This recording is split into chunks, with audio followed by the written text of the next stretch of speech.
Chapitre 3, du fait générateur et de l'exigibilité de la TVA.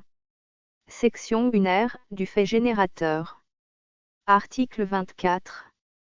Le fait générateur de la taxe sur la valeur ajoutée est défini comme l'événement qui donne naissance à la créance fiscale. Il est constitué par à la livraison de biens, pour les ventes de biens meubles corporels. De l'exécution de services et de travaux ou de tranches de services et de travaux, pour les prestations de services, y compris les travaux à façon et les travaux immobiliers. 3. Le franchissement des frontières de la République démocratique du Congo, pour les importations et les exportations. 4. La mise à la consommation, pour les marchandises placées sous régime douanier suspensif. 5. La sortie des marchandises de la zone franche en vue de leur mise à la consommation en République démocratique du Congo. 6. L'acte de mutation ou de transfert de propriété ou, à défaut d'acte, l'entrée en jouissance, pour les opérations immobilières réalisées par les promoteurs immobiliers. 7. L'acte de mutation, de jouissance ou à défaut d'acte de mutation, l'entrée en jouissance, pour les locations de terrains non aménagés ou de locaux nus effectués par des promoteurs immobiliers.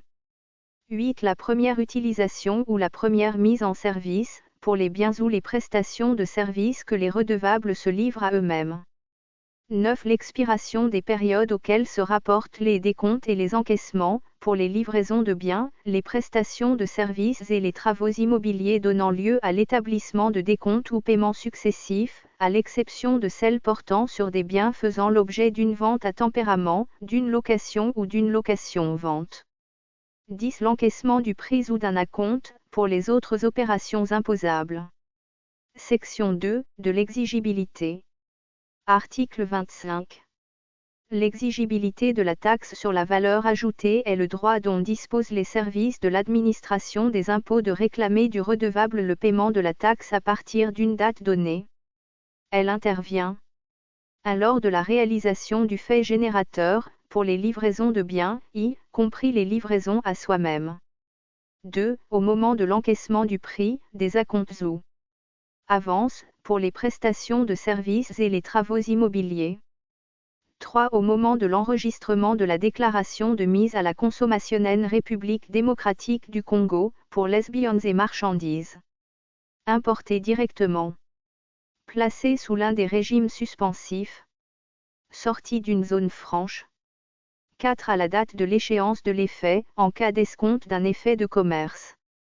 5. À l'échéance des intérêts ou des loyers, pour les opérations de crédit à la consommation ou de crédit-bail réalisées par les établissements financiers.